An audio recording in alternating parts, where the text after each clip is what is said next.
Okay, good morning. Just let me know. Am I audible as well as Blackboard is visible properly?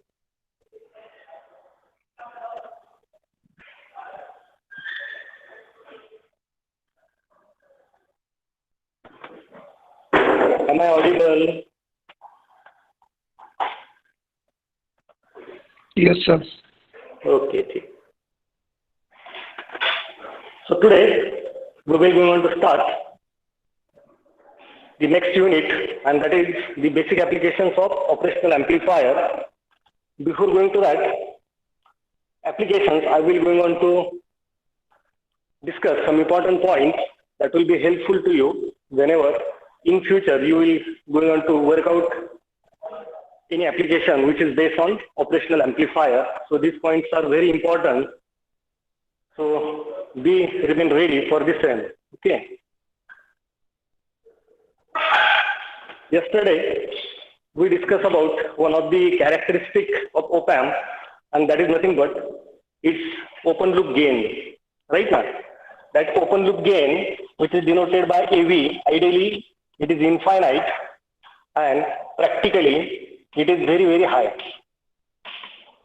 I mentioned the open loop gain of general purpose op-amp, that is 741. It is 2 into 10 raised to 5. Correct? The open loop gain of the 741, that is general purpose op-amp, it is 2 into 10 raised to 5. Right?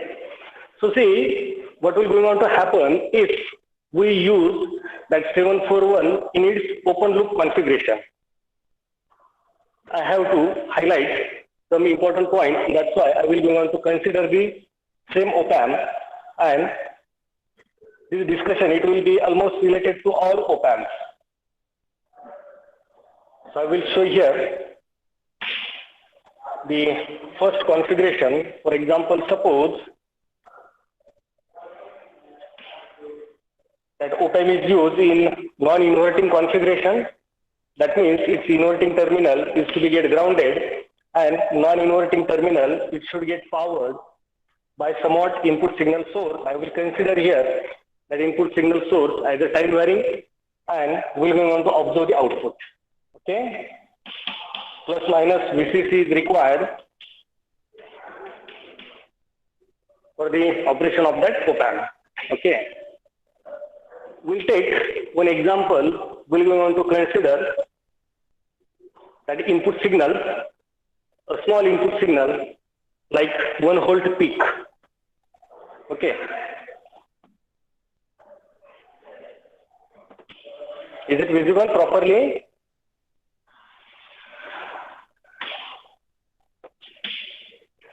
Yes, sir. Okay. So this is suppose input signal of 1 volt peak. And I will take its frequency as 50 hertz, and that's why that capital T will be equals to 50 milliseconds. Right?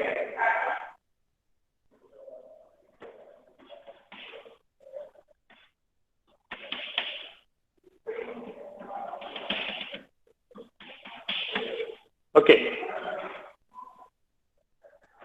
So as we know, the open loop gain of this op-amp is 2 into 10 raised to 5. Right? Means what will going to happen whenever that input signal of 1 volt peak to peak will going on to apply as the input. Right? This is my V in, and this is nothing but VD, differential voltage between inverting and non-inverting terminal.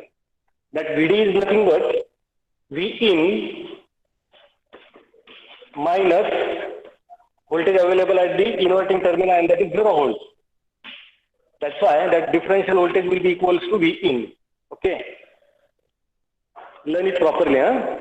This is very, very important point, as well as for today's discussion, that will be helpful to you always.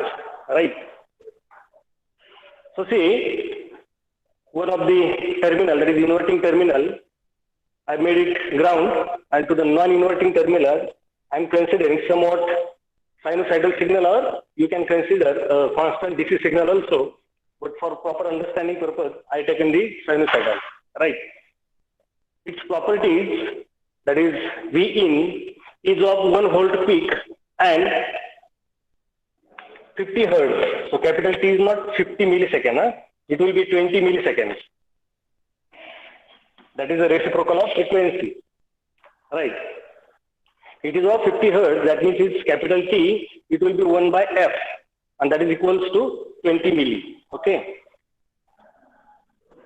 Now, as this signal is time varying in nature, at T equals to 0, see, we'll consider various values now. T equals to 0, differential voltage, that is input differential voltage of that op-amp, it will be how much? V in minus 0. At T equals to 0, that V in is also at 0 potential, that is at origin, and that's why 0 minus 0, that will be equals to 0. Correct? And yesterday we discussed about its output voltage. That output voltage is equals to differential gain, that is AD, into differential voltage, that is VD.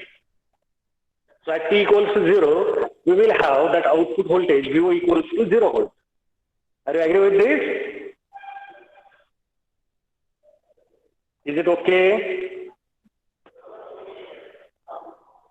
See, for this point, I will go on to explain very slowly, because these points will be helpful whenever you will go on to study the last 2 units, 5th and 6th unit. It is very, very important. That's why I'm asking you, okay? We consider one op-amp. I will repeat it fastly. We consider one op-amp. Its inverting terminal, I grounded it, and to the non-inverting terminal, I consider some more time varying sinusoidal signal, that is V in, of 1 volt peak with 50 hertz frequency, and that is nothing but its capital T is 20 milliseconds, right? As per the previous discussion, whatever output we will going to obtain by this op-amp, that will be equals to AD times of VD. AD is nothing but its differential gain. As it is used in open loop configuration, no feedback is used. You will observe over here, there is no component connected between that output terminal and any of the input terminal. That means we can call it as a open loop, right now. So this AD, I can call it as open loop gain or open loop differential gain. So the obtained output will be equals to open loop differential gain into V in. If you can't understood it, just see over here. Gain is nothing but what? Output divided by input, right now. I consider over here, in case of op-amp, that gain as differential gain, AD, equals to VO divided by V in. V in is nothing but what? As already I shown over here, that differential voltage is nothing but the difference between 2 input terminals. One input terminal, V in is connected, another input terminal, that is inverting terminal, it is grounded, that means it is at 0 potential. So that differential gain is nothing, differential voltage is nothing but input voltage. So this VO by V in is nothing but VO by VD, right? And we are interested in what? How much output voltage that op-amp will be going to provide us, right? So that VO we can write is equals to AD into VD. That's all. Same I written over here, right? Now see. Suppose my input signal is at pi by 2, correct? That is at 5 milliseconds. See, purposely I taken the frequency of this signal as 50 hertz. 50 hertz means its half cycle, it will be going to occupy or cover the time period of 10 milliseconds. And I am considering half of that positive half cycle, that is nothing but at pi by 2, that T will be equals to 5 milliseconds. Over here, we can write it as 0. Over here, we can write it as 5 milliseconds. Right? So, at T equals to 5 milliseconds, how much is the value of V in? Just let me know. at t equals to 5 milliseconds, how much is the value of t? Fast. See, these points I will not going on to discuss later on. At t equals to 5 milliseconds, that means over here, how much is the amplitude of this signal? That signal reaches to its peak amplitude, that is equals to 1 volt. Right now, so this V in is equals to 1 volt. Right? And therefore, how much will be the output? VO equals to differential gain into VD, that is differential voltage. Differential voltage means V in. V in is at how much level? It is at 1 volt. So 1 minus 0, so that VD will be 1. Right? Equals to AD is 2 into 10 raised to 5. That is open loop differential gain of this particularly the general purpose op-amp, that is 741. So I have to write it 2 into 10 raised to 5 into 1 volt. So expected output is 2 into 10 raised to 5 volts. Are you agree with this calculation? Expected output is 2 into 10 raised to 5 volts. So the question is, can we really obtain this much large output voltage? What do you think? So remember, it is not possible to obtain the output as 2 into 10 raised to 5. Correct? Why it is not possible to obtain the output as 2 into 10 raised to 5? Because for the op-amp, maximum obtained output voltage in terms of its amplitude is 90% of plus minus VCC. Remember this line. Note down it at your end. Maximum obtained output voltage from the op-amp is 90% of plus minus VCC. Okay. For 741, if it is mentioned plus minus VCC is equals to 18 volts maximum, that is DC voltage, which is applied over here for its operation. If it is mentioned in the data sheet as plus minus 18 volts, right? I will write it plus minus 18. Okay. And as per the calculation, expected output is 2 into 10 raised to 5 volts. As I already stated, maximum VO max by this 741, if it is powered with plus minus 18 volt, if it is powered somewhat less than plus minus 18, again the obtained output maximum that will get limited to plus minus 90% of that used plus minus VCC, right? So if we consider if this op-amp is powered with plus minus 18 volts, right? So VO max possible, it will be 90% of plus minus 18. So how much it will be? Just do this calculation. 90% of 18 volts is how much?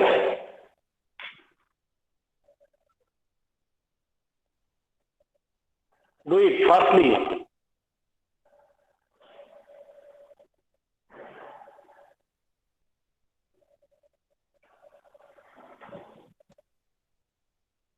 No one? Okay, I will write the answer as plus minus 16.2 volts maximum. Right? But how much we are expecting as per this calculation or consideration that VO is equals to 2 into 10 raised to 5 volts. But as per that stated statement, maximum possible is 90% of VCC. If this op-amp is powered by plus minus 18 volts as a maximum, then the obtained output voltage will be plus minus 16.2 volts. That's all. Is it? So remember, as open loop gain of the op-amp is very, very high, even if such type of sinusoidal signal is applied, the obtained output will get saturated. it will be somewhat like this. Saturated output. Saturation will going on to occur at how much level during positive half cycle? As the input signal is applied to the non-inverting terminal, that means when input will be positive, output will be positive, right? As per this calculation, as it is in open loop configuration, the output will get saturated to plus 90% of plus VCC. So here it will be 90% of plus VCC, and over here it will be 90% of minus VEE, and that is nothing but 16.2 volts, and over here it will be minus 16.2 volts if it is powered by 18 volt, right? So this is the, we can say one of this is the disadvantage also, as the open loop gain of the op-amp is very, very high. For a sinusoidal or time varying signal, output gets saturated. That means we can't obtain that output as a sinusoidal with somewhat amplification, right? So whenever we are considering that op-amp as an amplifier to amplify somewhat sinusoidal signal, for example, like a sine wave, expected is, output is, it should remain sine as well as amplified. But if the op-amp is used in open loop configuration, what happens? The output gets saturated at its plus minus 90% of plus minus VCC. And the nature of that signal also gets changed. See, applied input is sine wave and the option output is square due to the saturation. Got it? Is it okay?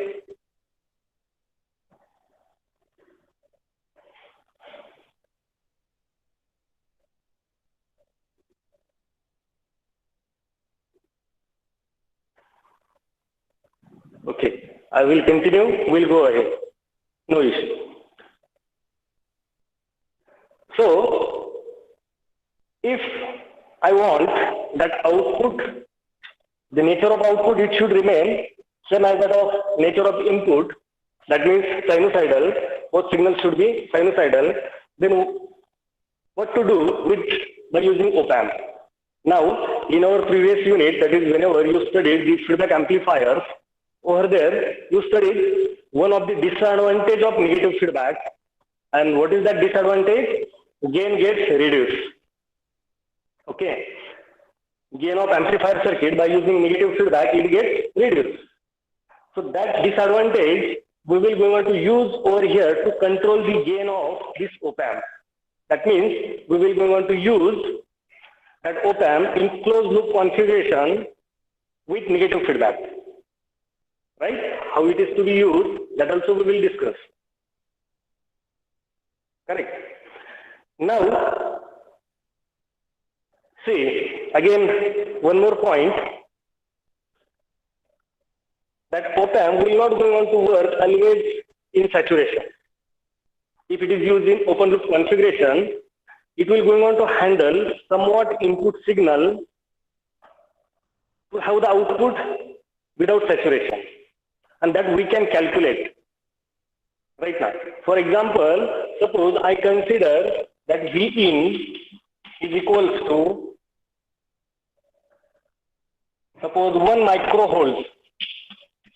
The amplitude of this Vin after t equals to 0, it will go on to reach to 1 microvolt at somewhat t, non-zero, right?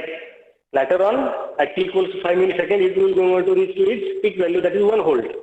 I am considering only 1 microvolt, right? So just imagine that time period after t equals to 0, gradually that sinusoidally that signal will go on to increase from 0 volts to 1 microvolt at somewhat t. Okay. My question is, between this time period, that is t0 to t1, suppose at t1 that signal reaches to 1 microvolts, at t equals to 0 that signal is at 0 level. At t equals to 0, that sinusoidal signal is at 0 level. At particular t, that is t1, I will consider here that t equals to t1, that signal, it reaches to 1 microvolt. Okay. So between this time period, that is T0, T equals to 0 to T1, the output will be saturated or non-saturated. What do you think?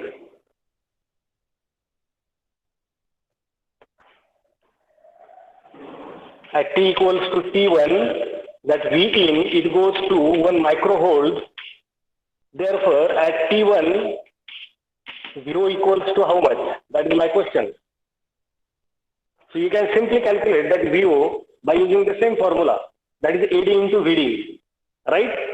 So that VO is equals to AD, that is open loop differential gain, it is 2 into 10 raised to 5 into VD, that is nothing but V in minus 0.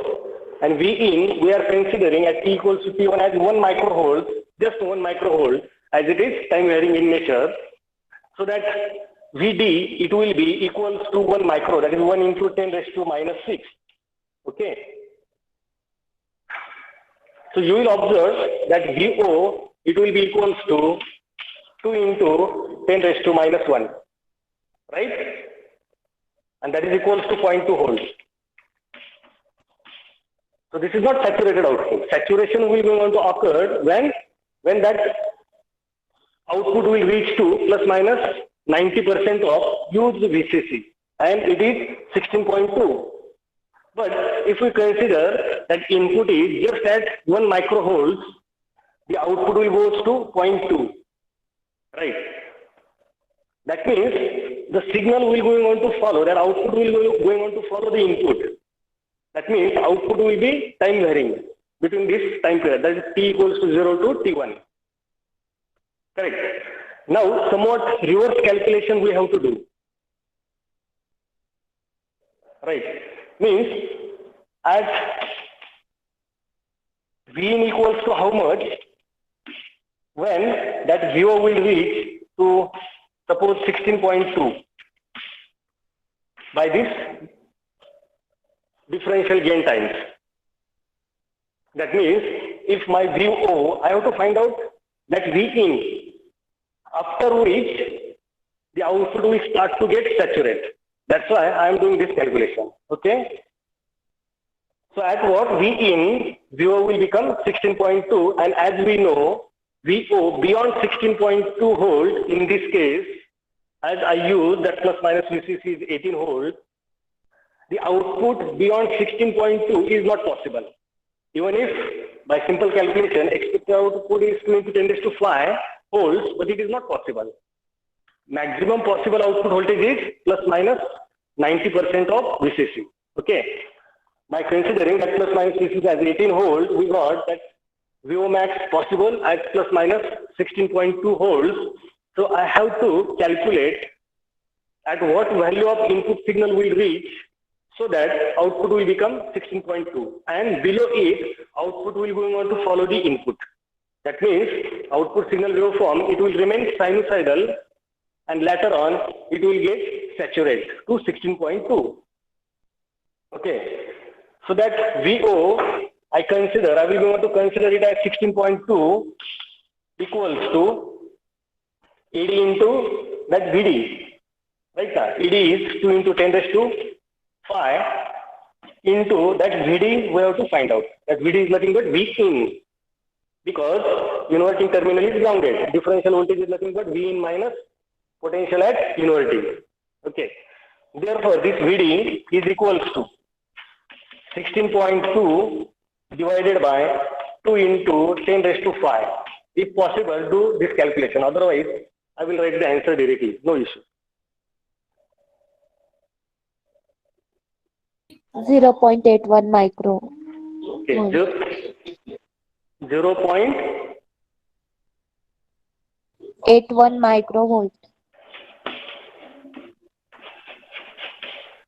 I think it will be wrong. So see, whenever we are considering that differential voltage as 1 microvolt, then we got that output voltage as 0.2. Right now, this calculation, 2 into 10 raised to minus 1.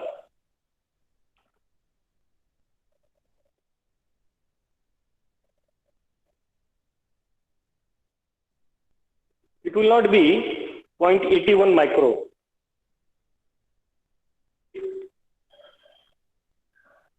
It is not 0.81 micro. Do it properly. I done it and I got it at 81 microvolts. Yes, it is 81 micro. Do it. You done that calculation. Your calculation was wrong. Okay. So see, when our applied input signal, again I will consider at t equals to T2 will reach to 81 microvolts. I will repeat it again. See, we consider all that t's, how that input signal is changing and accordingly the output gets changed. At t equals to 0, or we will call it as t equals to T0, differential voltage VDO was equals to 0 and therefore VO was equals to 0 volts. Correct? At t equals to T1, differential voltage was equals to 1 microvolt and we got that VO equals to 0.2 volt. When that T will be equals to T2, right? That differential voltage we can write is equals to 81 microvolts and then that VO will become 16.2 volts. Are you agree with all these 3 points, 3 conditions which I taken? Are you agree with this?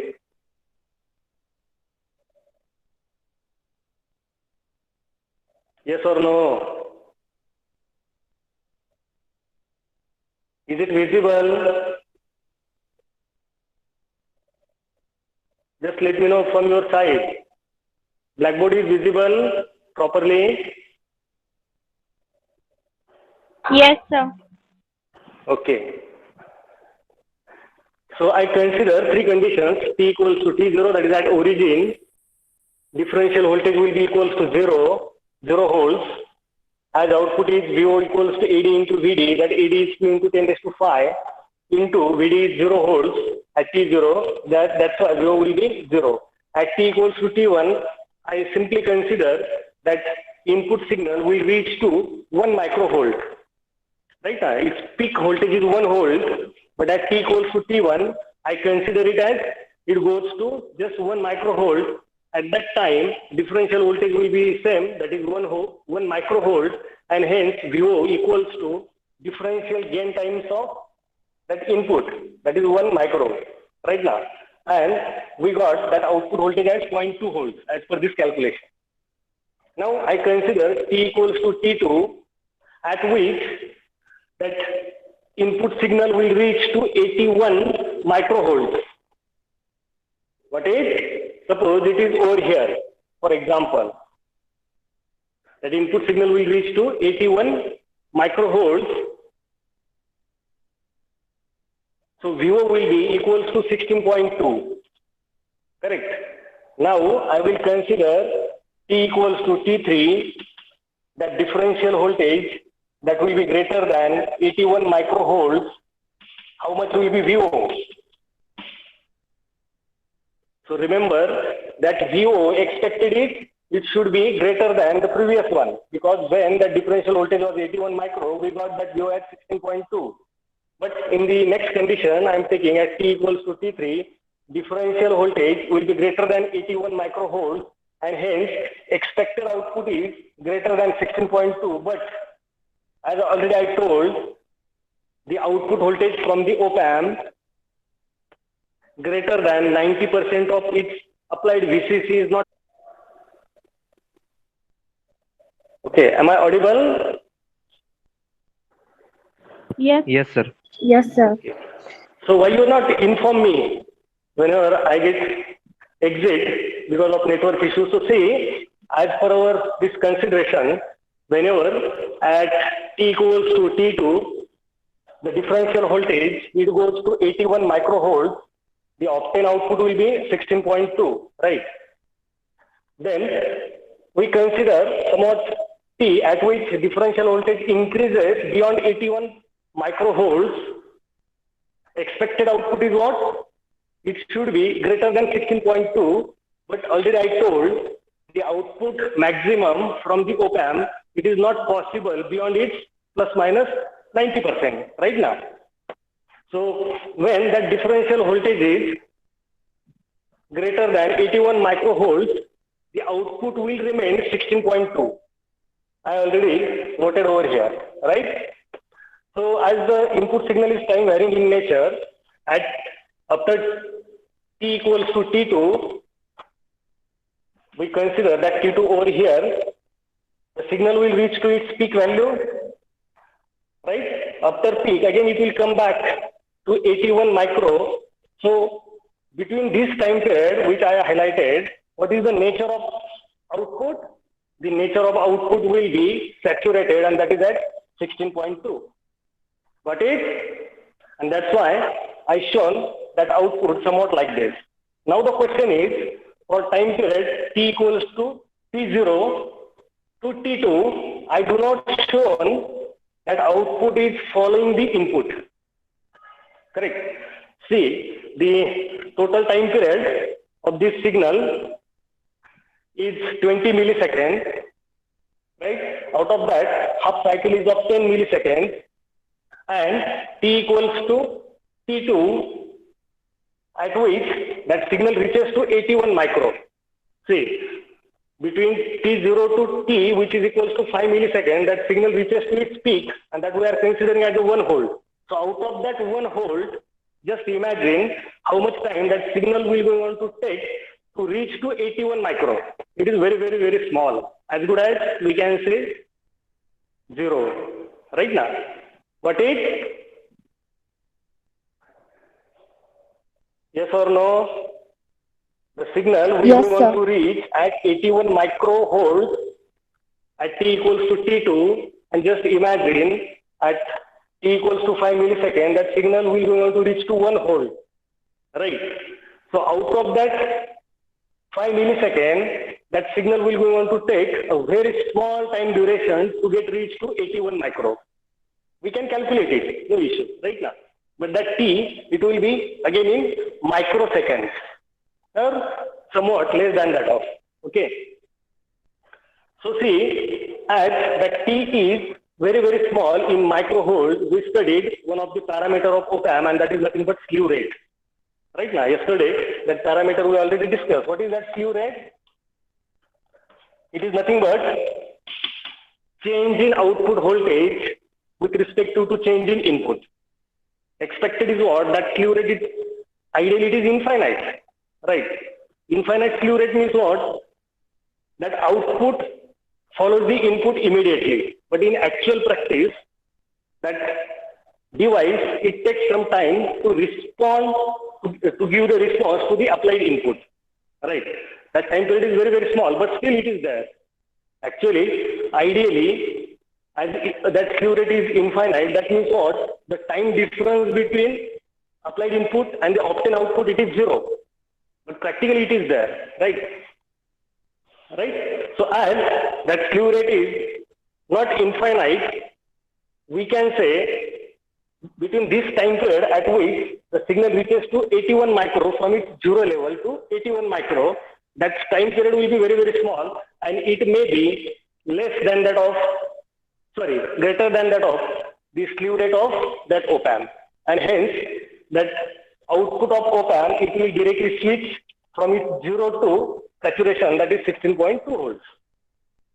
And that's why, even if we observe the waveform on CRO, by using our simulation software, we can observe it, you will obtain the output as a perfectly square wave if that op-amp is used in its open loop configuration. Got it? Is it okay? Yes, sir. Yes, sir. Okay, nice. Any doubt over here? So see, No, sir. So see, as we are calling the disadvantage of negative feedback as what? The gain gets decreased, my expectation is what? I require the output sinusoidal with somewhat amplification. My expected output is it should follow the input with somewhat amplification. I will consider maximum amplification of that signal from peak value 16.2 negative peak value minus 16.2.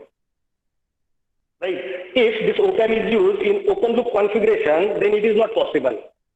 Because we say if that op-amp is used in open loop configuration, then the obtained output is square wave. That means op-amp gets saturated.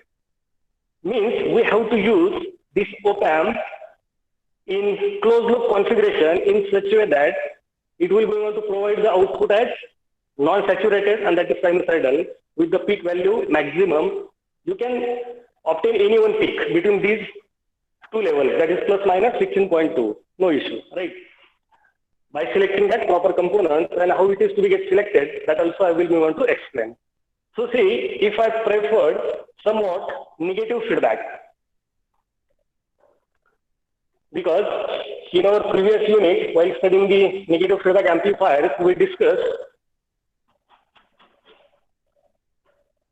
the disadvantage of that negative feedback is what? It decreases the gain, right? So this is nothing but RF, feedback resistor. Okay, so then we will going to use somewhat feedback resistor or feedback network. Somewhat modification is there like this. This is R1. So that resistor R1 and RF, it will be going to form a feedback network. The output, partial output, it is fed back to the inverting terminal, and that's why it is known as a negative feedback. Disadvantage of negative feedback is what? It will be going to decrease the gain, and we require the same. Okay, so see, if my requirement is suppose plus 16 volts maximum, it should not get increased beyond that 16.2. Otherwise, what will happen? It will get saturated. Correct?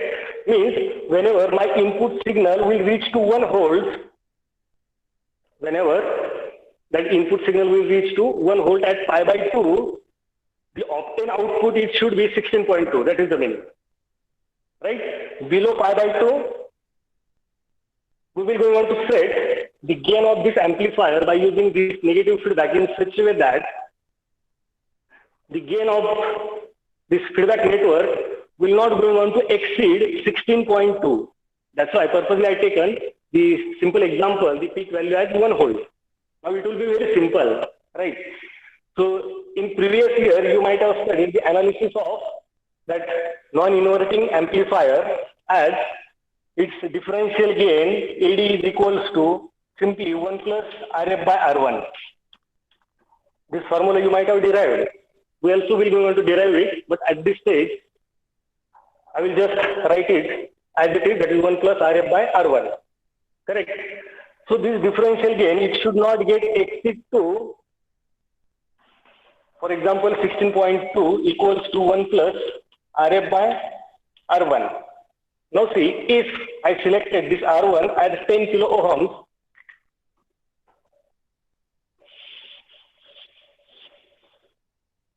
if that RF is equals to 10K, now you can simply decide the value of this R1.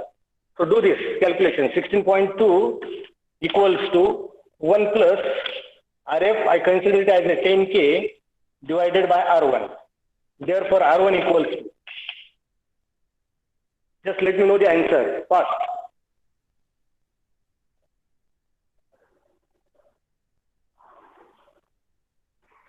How much is the value of R1? Is it visible? Whatever I written, is it visible properly? Yes, sir. Okay, so do this calculation. 16.2 equals to 1 plus RF by R1. RF we consider as a 10K. You have to decide the value of R1. Our time is also over. We have to stop. But before that, I want to explain the purpose of this feedback network, how it will be able to control the gain of that op-amp, which is the disadvantage of negative feedback. But that disadvantage, we will want to use it over here to control the gain, because in this case, to control the gain is the main purpose. Correct?